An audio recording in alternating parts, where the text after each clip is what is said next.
आप सभी को राधे राधे, जय श्री कृष्णा। मैं सूर्यकांत द्विवेदी कैवल्य ग्रुप की ओर से आप सभी लोगों का एक बार पुनः से हार्दिक स्वागत करता हूं। आप सभी लोगों का एक बार पुनः से हार्दिक अभिनंदन करता हूं। अन्याय करना, अधर्म करना ये बहुत बड़ा पाप है, लेकिन इसको सहना भी उतना ही बड़ा पाप है जितना कि करना। हमारे शास्त्रों को पढ़िए, इतिहासों को पढ़िए, तो आपको पता चलेगा कि न तो भगवान श्री कृष्ण ने अन्याय झेला, न तो भगवान श्री राम जी ने अन्याय झेला। और अभी वर्तमान में आप जो स्थितियां देख रहे हैं, पाकिस्तान ने हद पार कर दी थी। ये अन्याय और अधर्म करने की जो है सीमा वो पार कर चुका था, और ये जवाब देना भी जरूरी था। जब अधर्म सहते सहते जब ऊपर हो जाए तो उसका कुछ न कुछ निराकरण जरूर कर लेना चाहिए। और ये अन्याय पांडवों पर हुआ, भगवान श्री कृष्ण ने स्वयं खड़े होकर के जो है उसका प्रतिकार किया। भगवान राजा रामचंद्र जी पर अन्याय हुआ, रावण ने किया, अधर्म किया, तो उसको सहा नहीं, उसका प्रतिकार किया। इसलिए आप लोगों के ऊपर भी अगर अन्याय हो रहा है, कोई शत्रु आपको अनायास पीड़ित कर रहा है, आपकी गलती नहीं है, और पीड़ित किए जा रहा है, आपको अबला टाइप समझ लिया है कि ये निर्बल है, कुछ नहीं कर पाएगा और जो हम चाहेंगे वैसा होगा, और कदाचित शासन प्रशासन से भी आपको मदद नहीं मिल पा रहा है, क्योंकि जब कोई ऐसा दमदार व्यक्ति हो जाता है, अपने आप को समझ लेता है कि हम विजेता हैं और हमारा कोई कुछ नहीं बिगाड़ पाएगा, तो उसके खिलाफ कोई सबूत या गवाही नहीं देना चाहता, जिसके कारण प्रशासन भी मदद नहीं कर पाता। तो ऐसे परिप्रेक्ष्यों में आपको ये सुविधा है कि आप मंत्र चिकित्सा के माध्यम से या मंत्र प्रतिकार विद्या के माध्यम से आप शत्रु को उसके किए की सजा दे सकते हैं, वो भी प्रत्यक्ष रूप से, बिना कोई आघात किए बिना। मतलब प्रत्यक्ष ना तो आपको कुछ मारना है, ना गाली देना है, ना कुछ करना है। आपको अगर सता रहा है तो आप शांति से मंत्रों का प्रयोग करके आप शत्रु को जो है उसके किए की सजा, उसको दंड दे सकते हैं। लेकिन और दिया भी अभी जो है, जो एआई सॉफ्टवेयर इंजीनियर जो है अतुल सुभाष जी का जब ऐसा हुआ था, तो बहुत से लोग ऐसे प्रताड़ित थे। और जब हमने वो वीडियो डाला था कि ससुराल वाले जो संविधान को ही नहीं समझ रहे, संविधान के धाराओं का इतना उच्च लेवल पर जो है दुरुपयोग किया जा रहा है, और पैसा हनन करने के लिए, एक तो केस हमने देखा कि 6-6 लोगों से शादी करके 6-6 लोगों से वसूल रही है, मर्डर कर रही हैं पत्नियां, और ये तमाम प्रकार के। जब ये देखा तो हम बहुत लोग ऐसे प्रताड़ित थे। अतुल सुभाष जी तो एक दिखे, आत्महत्या कर ली, तो सब वायरल हुआ, तो समझ में आया। और ऐसे न जाने कितने लोग थे, तो कितने लोगों ने मैसेज किया। हमने सबको सिखाया कि भैया अनायास अगर संविधान का और भारत देश के कानून का इतना जो है दुरुपयोग हो रहा है, तो आप लोग प्रयोग करिए। मारना नहीं है, किसी को गाली नहीं देना है, कुछ परिश्रम करना है, आप जो है इस दंड से और इस पीड़ा से बच जाएंगे। करना भी चाहिए, प्रतिकार करना बहुत जरूरी है, जैसे आज भारत कर रहा है, ये बहुत जरूरी है। तो आज जब वो ऐसी विद्याएं सिखाई जाती हैं, तो उसमें आधार कार्ड वगैरह मांगा जाता है। तो कुछ लोग सोचते हैं कि कहीं कहीं थाने वगैरह में जमा तो नहीं हो जाएगा, या कुछ जब शमशानी भोग वगैरह के लिए ऐसी विद्याएं, क्योंकि मारण विद्या बिना शमशानी भोग वगैरह के चलता नहीं है, तो जब वो उसके लिए कुछ दक्षिणा मांगी जाती है, एक ये भी कारण होता है। और एक ये भी कारण होता है कि शमशान जाना पड़ेगा, वहां से मिट्टी लाना पड़ेगा, तो कोयला लाना पड़ेगा, तो वहां बैठ के हवन करना पड़ेगा, ये वो। तो कुछ एक लोग ऐसे 2-3 कारण हैं जिसके कारण ये विद्या सीख लेने के बाद भी कर नहीं पाते हैं। तो आज ये जो मैं सिखाने जा रहा हूं, इसमें न तो मंत्र का प्रयोग है, न तो यंत्र का प्रयोग है, न तो पैसा देना है, न आधार कार्ड देना है, और ना ही शमशान जाना है। जितने भी प्रकार की दुविधाएं होती हैं, वो कुछ भी नहीं होना है। ये सीधे सीधे मैं आपको सिखाने जा रहा हूं। और बहुत से लोग कहेंगे कि गुरुदेव, मंत्र जो आप प्रैक्टिकल करके देते हैं, क्या ये भी प्रैक्टिकल है? क्योंकि ये पाखंडी विद्या है। कई लोगों के ऊपर करवा चुका हूं, कई लोगों की जान बचा चुका हूं, उनका परिवार बच चुका है, आज चैन की नींद सो रहे हैं इसी क्रिया को करके, जो कि बिना मंत्र बिना यंत्र के है। इस क्रिया को क्यों करना जरूरी है, वो मैं आप लोगों को थोड़ा सा समझा दूं।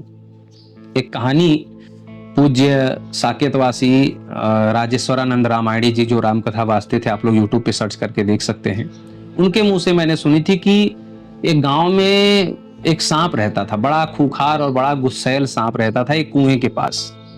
तो जब भी कोई कुएं के पास खेलने जाए, उस रास्ते से जाए, पानी पीने जाए, काट लेता था, काट ले और उस तुरंत जो है मृत्यु हो जाए। सब लोग डरे सहमे से रहते थे गांव वाले कि भैया उस कुएं वाले रास्ते से कोई ना जाए, उस कुएं का कोई पानी ना पिए, उधर कोई खेलने कूदने ना जाए, अगर कोई फल फूल का पेड़ भी लगाए तो कोई फल फूल भी तोड़ने न जाए। ऐसा डर हो गया था। उसके बाद ये डर चलता रहा। एक दिन कोई बड़े तेजस्वी ओजस्वी सिद्ध महापुरुष उस रास्ते से आ रहे थे। सबने मना किया कि बाबा उस रास्ते से मत जाइए, वहाँ एक बहुत जहरीला सांप रहता है। उन्होंने कहा कि अगर मैं साधु हूँ तो मुझे नहीं काटेगा। ऐसा कहकर के जब उस रास्ते से गए तो वाकई में उस सांप ने देखा और देखता रहा, फनकार के खड़ा रहा, लेकिन कुछ बोला नहीं और अंत में धीमे धीमे वो शांत हो गया।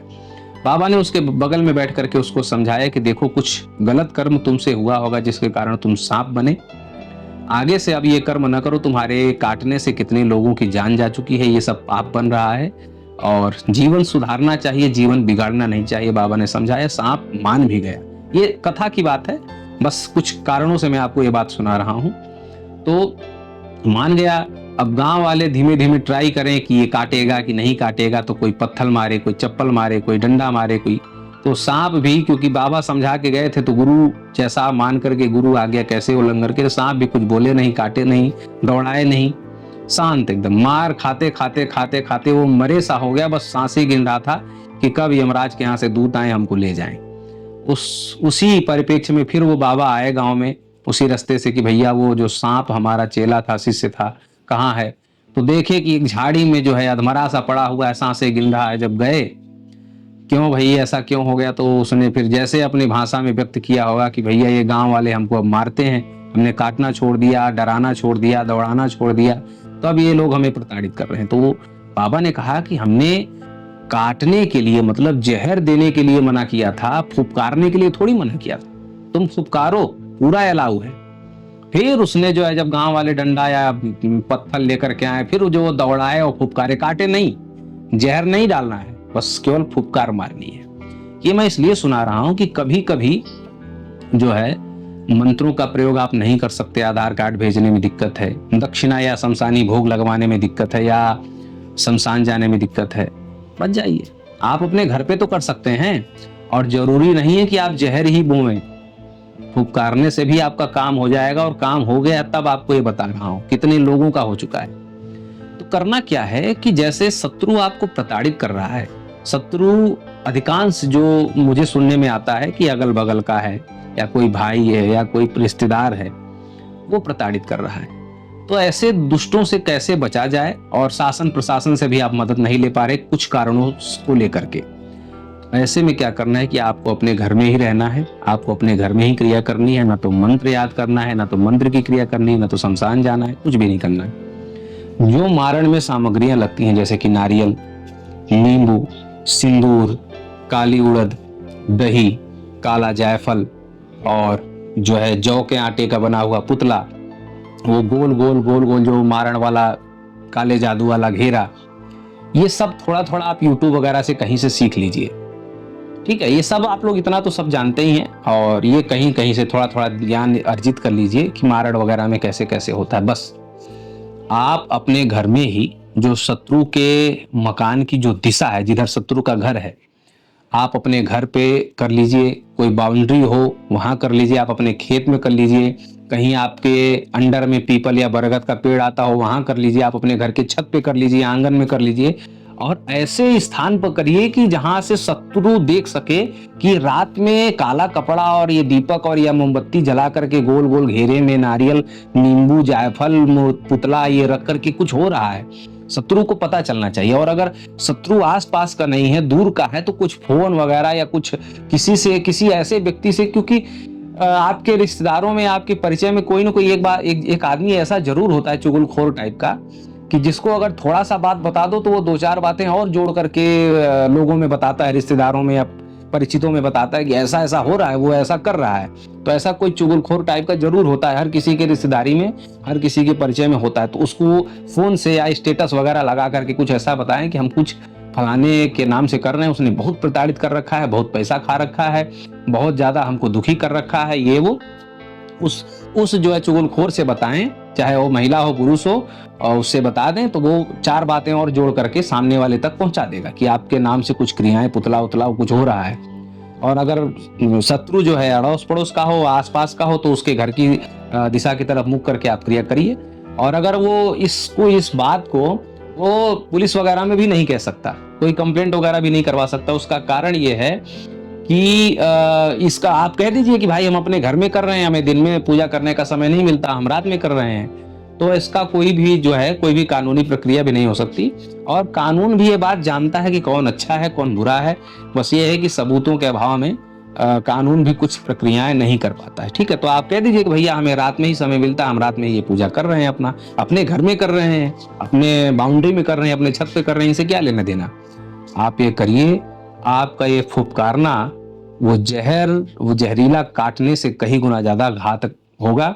और शत्रु जो है धीमे धीमे मानसिक रूप से प्रताड़ित होते हुए मानसिक रूप से परास्त हो जाएगा, और मन को अगर आपने हरा दिया तो वो सब प्रकार से हार जाएगा। ये सुनने में बड़ा कॉमेडी सा लग रहा होगा कि ये क्या मजाक चल रहा है, लेकिन कितने लोगों को समझा चुका हूँ, कितने लोगों को बता चुका हूँ, और कितने लोग करके आनंदित हैं। कहीं जाने की जरूरत नहीं। एक बार आप जब शत्रु से प्रताड़ित हैं, तमाम प्रकार से उलझ करके तमाम प्रकार से आप देख चुके हैं और नहीं जीत पा रहे हैं, तो एक बार ये भी करके देखिए। ठीक है, ये करके देखिए, और ये मंत्रों से मतलब उस जहरीले से जल्दी काम करेगा, और आपको कोई नुकसान भी नहीं होगा, कोई तंत्र का वार भी नहीं होगा, कहीं शमशान नहीं जाना, कहीं कुछ नहीं जाना। बस अपने घर पे रोज करिए, ऐसा नहीं जब तक वो हार न जाए, जब तक आपसे हार न मान ले। और जानते हैं जब आप ये क्रिया करेंगे तो उसके घर में अगर बुखार भी होगा ना, तो उसको यही लगेगा उसने किया है तभी ये हुआ है, और आज उसके करने से अगर बुखार हो सकता है तो उसके करने से कोई मर भी सकता है। तो ये उसके मन में एक हार्ट अटैक जैसा, ब्लड प्रेशर जैसा उसको जो है रोग हो जाएगा, और वो फिर आपको मतलब जब उसका दिमाग बढ़ जाएगा ना तो आपको परेशान नहीं कर पाएगा। जब तक दिमाग एक स्थायी है, एक स्थिर है, तब तक वो आपको प्रताड़ित करेगा। जब दिमाग 50 जगह कह तो रहे हैं कि अगर उस शत्रु के घर में बुखार और छींक भी आई ना तो वो आपका नाम लेगा। ठीक है, तो उसका दिमाग बटा रहेगा, वो फिर छींक की दवाई न करा करके छींक का ब्लैक मैजिक उतरवाएगा। तो तमाम प्रकार से परेशान होगा और तमाम प्रकार से वो पीड़ित होगा, और आपको पीड़ित करना छोड़ देगा। सारा उसका बल, सारा उसका पावर, प्रेशर सब वहीं धरा का धरा रह जाएगा जब उसका दिमाग परेशान हो जाएगा। केवल दिमाग को ही परेशान करना है, शरीर से तो आप परेशान करेंगे तो कानूनन जुर्म हो जाएगा, ना डंडा मार सकते हैं ना कुछ कर सकते हैं। मानसिक रूप से परेशान कर दीजिए, क्योंकि मन से परेशान हो गया तो वो समझ लीजिए कि वो हार गया, फिर वो गया। तो ये कुछ चीजें हैं। बाकी आप लोग और इसमें मैंने आपको बता दिया, नारियल का प्रयोग कर लीजिए, गोल गोल घेरा सिंदूर से बना लीजिए, दही और काले उड़द का प्रयोग कर लीजिए। बाकी आप लोग और भी जो गांव वगैरह में आप लोग देख करके कर सकते हैं, पुतला कैसे करें ये सब देख करके आप यूट्यूब गूगल वगैरह पे सब कुछ रहता है।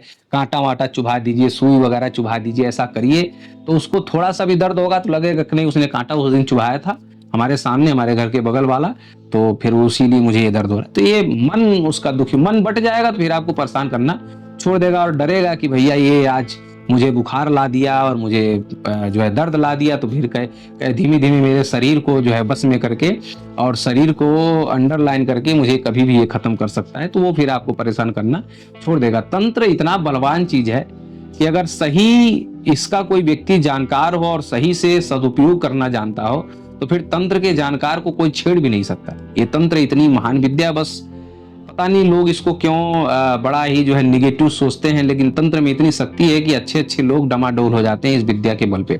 और ये तो मैंने आपको इस विद्या का एक पाखंड प्रारूप बताया। यह असली विद्या का जो प्रयोग हो जाए तो पुराने काल में आप लोग देखते होंगे टीवियों में और ग्रंथों में लिखा है कि मंत्रों के माध्यम से और इस विद्या के माध्यम से क्या हो जाता था। तो फिर सारी चीजें संभव हैं, बस उतना परिश्रम होना चाहिए। और ये जो मैंने बताया इसमें तो कुछ भी नहीं करना, बस रोज रात को आप बैठ जाइए, एक समय बना लीजिए, आधा घंटा 1 घंटा बैठ जाइए, इतनी सामग्रियां लेकर के बैठ जाइए, वैसे ही वो परास्त हो जाएगा। जान करके कैसा लगा कमेंट करके जरूर बताइएगा। राधे राधे।